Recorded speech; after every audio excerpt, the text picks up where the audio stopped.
तनिषा भिसे मृत्यू प्रकरणानंतर खरं तर दीनानाथ मंगेशकर रुग्णालय प्रचंड चर्चेत आलं. या रुग्णालयावरती सगळ्याच स्तरातून टीका होताना पाहायला मिळते. अनेक आंदोलनं सुद्धा झाली. मात्र एकंदरीतच तनिषा भिसे यांच्या मृत्यूचं प्रकरण असेल किंवा तिथून पुढे झालेली आंदोलनं असतील, या सगळ्यांवरतीच खासदार मेधा कुलकर्णींनी खरं तर त्या व्यक्त झालेल्या पाहायला मिळाल्या आणि त्यामुळेच खरं तर आत्ता मी त्यांच्याच बरोबर आहे. त्यांची या सगळ्यावरची भूमिका काय आहे हे थेट त्यांच्याचकडून जाणून घेणार आहोत. कारण माध्यमांमध्ये वेगवेगळ्या पद्धतीच्या बातम्या येत आहेत, त्यांच्या काही पोस्ट सुद्धा व्हायरल होत आहेत. ताई, एकंदरीत तनिषा भिसे मृत्यू प्रकरणावरती तुमचं काय भूमिका आहे? अतिशय दुर्दैवी असा मृत्यू एका महिलेचा, एका मातेचा झालेला आहे. आपल्या अर्भकांना मागे ठेवून तिचं देहावसान झालं. कोणावरही येऊ नये अशी वाईट वेळ तिच्यावर आणि तिच्या कुटुंबियांवर आली. मी माझ्या संवेदना व्यक्त करते.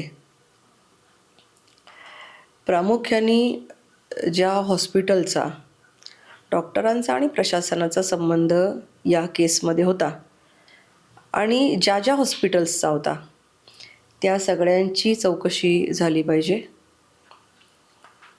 कुठे कुठे ट्रीटमेंट घेतल्या, कशा कशा रीतीने काय काय प्रोसिजर्स झाल्या, याची चौकशी करून जे जे कोणी दोषी असतील त्यांना शासन करण्यासाठी महाराष्ट्राचं शासन आणि शासनकर्ते समर्थ आहेत.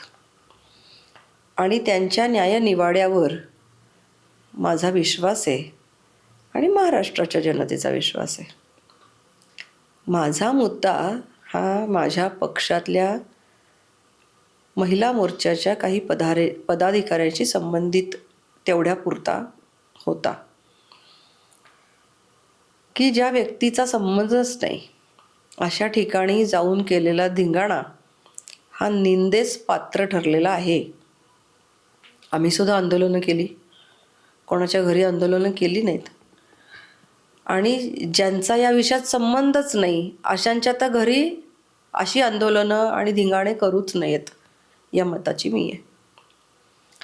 त्यामुळे मी त्या संदर्भातलं एक पत्र शहराचे अध्यक्ष यांना देऊन त्यांना एक विनंती केली आणि त्यांच्याशी माझी चर्चाही झाली. पत्र त्यांना मिळालेलं होतं, ते मिळालं नाही असं सांगतायत. हे सुद्धा त्यांनी सांगितलेलं असतानाही ज्या वेळेला त्यांना ते पत्र मिळालेलं होतं. डॉक्टर सुश्रुत घैसास यांच्या आईवडिलांचा आणि दीनानाथ मंगेशकर हॉस्पिटलचा दूरान्वयानेही संबंध नाही. त्या ठिकाणी केलेलं आंदोलन आणि घातलेला धिंगाणा तिथल्या रुग्णांवर आणि कर्मचाऱ्यांवर परिणाम करणारा ठरलेला आहे. तिथे सुद्धा बाळंतिणी आहेत, तिथे सुद्धा अन्य रुग्ण आहेत की ज्यांचा काही संबंध नाही दीनानाथ हॉस्पिटलच्या एकंदरीत या घटनेशी. माझा मुद्दा एवढाच आहे की अशा ठिकाणी जाऊन काही कृती करणं हे चुकीचं ठरेल. या सगळ्यामध्ये खरं तर भाजपच्या महिला मोर्चाच्या वतीने एक आंदोलन करण्यात आलं होतं. ज्या आंदोलनानंतर जे आंदोलन चालू झालं होतं दीनानाथ मंगेशकर रुग्णालयाच्या बाहेर, मात्र संपलं घैसास यांच्या कुटुंबियांचं, आईवडिलांचं जे हॉस्पिटल आहे त्या ठिकाणची काही तोडफोड या महिला पदाधिकाऱ्यांकडून खरं तर करण्यात आली होती. आणि त्यानंतरच मेधा कुलकर्णींचं हे सगळंच पत्र जे आहे ते समोर आलेलं पाहायला मिळालं. या सगळ्यावरती धीरज घाटे जे शहराचे अध्यक्ष आहेत त्यांनी, जसं ताईंनी आता सांगितलं की पत्र मिळालं होतं, मात्र ते पत्र मिळालंच नाही असं ते म्हटले. आणि इव्हन ते असं म्हटले की ऍक्शनला रिॲक्शन होती. पक्ष जिवंत ठेवण्यासाठी अशा पद्धतीची आंदोलनही करावी लागतात. मात्र भाजप हे अशा पद्धतीच्या आंदोलनांमध्ये कधी दिसलेला पक्ष नाही. भाजपची विचारधारा आणि वेगळ्या पद्धती. मला या वाक्यावरच ऑब्जेक्शन आहे की पक्ष जिवंत ठेवण्यासाठी आंदोलनं करावी लागतात, परंतु ती चुकीच्या माणसावर वार करणारी असू नयेत. निर्दोष माणसांचं रक्षण करण्यासाठी राजकारणात आम्ही आहोत, त्यांचं रक्षण करण्यासाठी आणि दोषी लोकांना शासन देण्यासाठी आहोत. मग आपल्या राजकीय पदाचा कसाही वापर करून पक्ष जिवंत ठेवणं हे अपेक्षित आहे का? पक्ष जिवंत ठेवण्यासाठी आंदोलनं नक्की करू, पण चुकीच्या गोष्टींबद्दल करू आणि योग्य ठिकाणी करू. दीनानाथच्या दारात आंदोलन करायला कोणीच नाही म्हणणार नाही. ज्याबद्दल ऑब्जेक्शन आहे तिथे आंदोलन करा. तुम्ही नको तिकडे जाऊन आंदोलन करता, तुम्हाला तो पत्ता सापडत नाही, तुम्ही गुगलवर सर्च करत बसता. तुम्ही तिथे वर्षानुवर्ष राहता आणि तुम्हाला त्यांचं क्लिनिक एक तर माहिती नाही, त्या क्लिनिकचा आणि दीनानाथचा काही संबंध नाही हे माहिती नाही. तुम्ही खूप वेळ सर्च करत बसता, दुसऱ्या एका लोकप्रतिनिधीच्या ऑफिसच्या बाहेर थांबून मग तिथून रिक्षा करून तिथे पोहोचता. लोक तुम्हाला सांगतायत हे करू नका. नागरिकांच्या इतक्या प्रचंड रिॲक्शन्स आलेल्या आहेत. या सगळ्या नागरिकांचा भारतीय जनता पार्टीला पाठिंबा राहिलेला आहे. आणि अशा वेळेला आज जे अस्वस्थता आलेली आहे नागरिकांच्या मनात की यासाठी आम्ही निवडून दिलं का, ही अस्वस्थता जर निर्माण झालेली आहे तर ही मी सॉरी म्हणतेय त्यांना जाऊन. मला कित्येकांचे फोन आले, मी त्यांच्या वतीने सॉरी म्हटले. ही असू शकत नाही की पक्ष जिवंत ठेवण्यासाठी आम्ही आंदोलन करू. जरूर आंदोलनं करा, पण योग्य ठिकाणी करा. दारूचे गुत्ते असतील ते काढून टाका, अन्य काही बेकायदेशीर गोष्टी असतील तर काढून टाका. कोणी आपल्या भारताचा अस्मितेचा अपमान करत असेल काढून, एखादं दहशतवादी काही कृत्य चालत असेल ते काढून, एखादं अवैध काही चालत असेल ते काढून टाका. इव्हन दीनानाथ मंगेशकर बद्दल ही घटना घडली असेल तर त्यांच्या दारात करा. आणि शासनाकडनं प्रशासनाचा आणि डॉक्टरांचा अहवाल येईल, आला सुद्धा आहे, म्हणजे त्याच्यावर निर्णय चालू आहे प्रक्रिया. आणि तुमच्या वरिष्ठांवर विश्वास आहे की नाही मला माहिती नाही, माझ्या वरिष्ठांवर विश्वास आहे. हा न्यायाचा प्रकार असू शकत नाही. आणि कायदा हातात घेऊन नागरिकांनी असं म्हटलं की भारतीय जनता पार्टीच्या पदाधिकाऱ्यांकडनं हे अपेक्षित नाही. इतर कुठल्या पक्षाकडनं आम्हाला जर हा त्रास झाला असता तर आम्ही म्हणजे आश्चर्य वाटलं नसतं किंवा सहन केलं असतं. भारतीय जनता पार्टीवर विश्वास आम्ही दाखवतो. ज्या ठिकाणी शाखा लागते, अतिशय सज्जन राष्ट्रभक्त असे लोक आहेत ते, त्यांच्या घरी जाऊन तुम्ही नासधूस कराल. तुम्हाला माहिती आहेत का ते कोण आहेत? तुम्हाला माहिती तरी आहेत का ते कोण आहेत जिथे तुम्ही गेलात?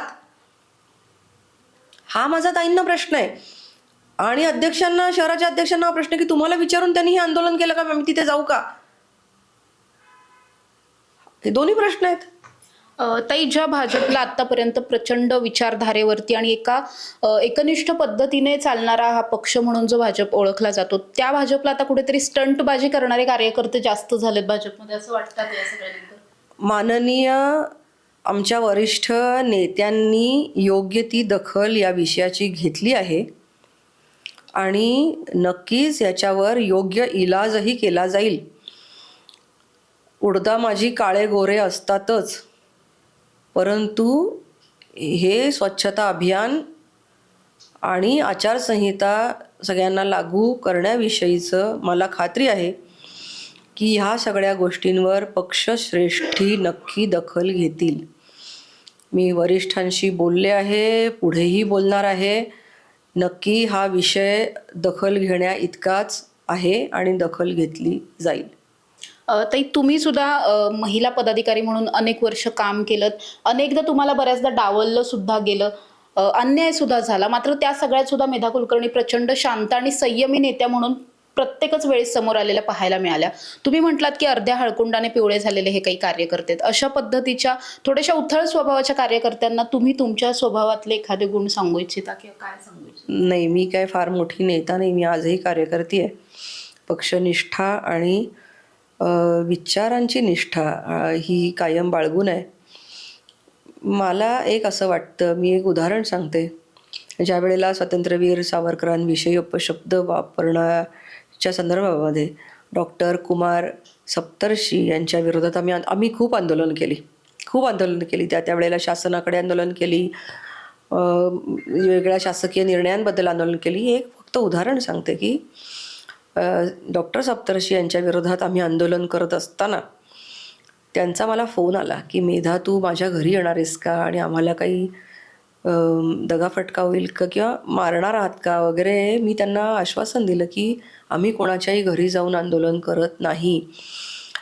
एखादी व्यक्ती राजकारणात किंवा समाजकारणात असते, त्यातल्या घरच्यांचा त्याच्यामध्ये काहीही रोल नसतो. त्यांना इजा पोहोचणं, त्यांच्या भावनांना ठेच पोहोचणं हे कुठल्याही म्हणजे संस्कारात बसत नाही. प्रत्येकाला फॅमिली आहे आणि त्याचा ह्याच्यामध्ये काही रोल नसतो, त्या फॅमिलीतल्या कुठल्या सदस्याचा. आम्ही ते आंदोलन त्यांच्या घरी केलं नाही, आम्ही चौकामध्ये आंदोलन केलं आणि मुद्द्यांच्या आधारे आम्ही प्रतिवाद केला. माझं हेच म्हणणं आहे की आपल्याकडे मुद्दे असतील तर गुद्द्यावर यावं लागत नाही, आणि जिथे गुद्द्यावरही यावं लागत असेल तर त्याही ठिकाणी नक्की आपण सक्षम असलं पाहिजे, पण ती ठिकाणं कोणती आहेत, ते मुद्दे कोणते आहेत, ते विषय कोणते आहेत, हेही जरूर पडताळून पाहिलं पाहिजे. तेवढा सारासार विवेक, तारतम्य बुद्धी ही प्रत्येकामध्ये आवश्यक नक्की आहे. ताई, काल तुम्ही खरं तर एक पत्रकार परिषद घेतली ज्यामध्ये तुम्ही असं म्हटलात की 10 लाखांची जी काही रक्कम सांगण्यात आली होती तनिषा भिसे यांच्या कुटुंबियांना, ती डिपॉझिट नव्हती, मात्र एक इस्टिमेट रक्कम किती अंदाजे खर्च येईल वगैरे अशा संदर्भात होतं. या सगळ्यामध्ये तुमची भूमिका काय आहे? माझी काही भूमिका नाही. प्रशासन आणि शासन म्हणजे दीनानाथचं प्रशासन आणि शासन हे आपापसात पाहून घेतील. माझ्या पत्रामध्येही कुठेही त्याचा उल्लेख नाही. हा उल्लेख माझ्यावर लादला म्हणजे गेला एका चॅनलच्या माध्यमातून, आणि मला त्यांनी प्रश्न विचारला. मी त्यांना असं सांगितलं की माझा मुद्दा नाही, आणि डॉक्टरांकडनं जी कमेंट आली ती त्यांनी असं सांगितलं की आम्हाला त्यांनी एस्टिमेट विचारलं, त्यामुळे आम्ही त्याच्यावर ते पेन्सिलने लिहून दिलं, आमच्याकडे पद्धत नाही. हा डॉक्टरांच्याकडे तपशील विचारण्याचा मुद्दा आहे. या सगळ्यावरती सुश्रुत यांच्यावरती खरं तर आपण पाहिलं, सुश्रुत घैसात यांनी आता राजीनामा सुद्धा दिलेला आहे. आक्रोश मात्र कमी होताना पाहायला मिळत नाहीये, रोष कमी होत नाहीये त्यांच्यावरचा. या सगळ्यावरती काय कारवाई व्हावी आणि एकंदरीत धर्मादाय रुग्णालयांच्या बाबतीतली जी काही त्यांचे निकष आहेत ह्या रुग्णालयांकडून पाळले जात नाहीत असं वारंवार आढळून येत आहे. तुम्ही लोकप्रतिनिधी म्हणून यामध्ये काय भूमिका? जे धर्मादाय ट्रस्टच्या अंतर्गत ज्या हॉस्पिटल्स आहेत त्यांनी आचारसंहिता जी त्यांची आहे ती पाळली पाहिजेच. जेवढी बेड्स त्यांना मोफत देणं अपेक्षित आहे नियमानुसार, तेवढी त्यांना सेवा मोफत दिली पाहिजे. त्याचे बोर्ड्स बाहेर लावले पाहिजेत की इतकी कपॅसिटी आहे, एवढे बेड्स मोफत देणार, आणि मग त्या महिनाभरामध्ये जेवढे बेड्स मोफत दिले त्याचा तो एक चार्ट जो असतो तो कमी जास्त होतानाचा तो तिथे लाईव्ह चार्ट त्यांनी लावत राहिलं पाहिजे, की म्हणजे मग तिथे त्यांना मार्गदर्शन कक्ष असला पाहिजे, तिथे त्यांना ती सेवा उपलब्ध झाली पाहिजे. म्हणजे या महिन्याचं समजा त्यांचं टार्गेट संपलं असेल तर काही दिवसांनी पुन्हा ती ॲडमिशन घेऊ शकते का, काही इमर्जन्सी असतील आणि काही आठवड्याभरांनी चालणार असतील. तर ह्या सगळ्या गोष्टी ह्या लोकांना ट्रान्सपरंटली समजल्याच पाहिजेत. तो त्यांचा अधिकार आहे आणि शासनाने तो नियम त्या हॉस्पिटल्सला घालून दिलेला आहे. त्याचं पालन तिथे झालं पाहिजे. नक्कीच माझ्याबरोबर मेधा कुलकर्णी होत्या. त्यांनी अनेक मुद्द्यांवरती आपल्याशी खरं तर चर्चा केली. महिला पदाधिकाऱ्यांनी जे काही आंदोलन केलं होतं अशा पद्धतीची आंदोलनं भाजपकडून तरी अपेक्षित नाही आहेत. भाजपच्या पदाधिकाऱ्यांनी भविष्यात सुद्धा आंदोलनं करताना कुणाच्याही वैयक्तिक लेवलला जाऊन टीका करणं असेल किंवा कुणाच्या घरापर्यंतची आंदोलनं ही करू नयेत, याच ठाम भूमिकेवरती त्या अजूनही असलेल्या पाहायला मिळतात. त्यामुळे या सगळ्याच प्रकरणावरती आता मेधा कुलकर्णींनी सुद्धा त्यांची जी काही बाजू आहे ती सांगितलेली पाहायला मिळते. भाजपमधले अंतर्गत वाद कुठेतरी चव्हाट्यावर आलेत का असा प्रश्न उपस्थित होतोय. त्यामुळे भाजपमध्ये आता हे जे काही चालू आहे हे कधी थांबतं आणि आता पुन्हा एकदा धीरज घाटेंकडून काही प्रतिक्रिया येते का हे पाहणं महत्त्वाचं असणार आहे. पुण्याहून समृद्धी जाधव, टॉप न्यूज मराठी. 25 वर्षांचा प्रदीर्घ अनुभव व अत्याधुनिक तंत्रज्ञान यांनी सुसज्ज असे पुण्यातील आकाश आय क्लिनिक व लेझर सेंटर. रोबोटिक पद्धतीने वेदनारहित मोतीबिंदू शस्त्रक्रिया, तेही विना टाका व विना इंजेक्शन. मेडिक्लेमची सुविधा व सेम डे डिस्चार्ज. लेसिक लेझरने चष्म्यापासून कायमची मुक्ती फक्त 10 मिनिटात. काचबिंदू, रेटिना, ड्राय आय, मायोपिया अशा अनेक डोळ्यांच्या विकारांवर उपचार म्हणजेच आकाश आय क्लिनिक आणि लेझर सेंटर. CTR कंपनी जवळ, विमान नगर, नगर रोड, पुणे. संपर्क 8888173100.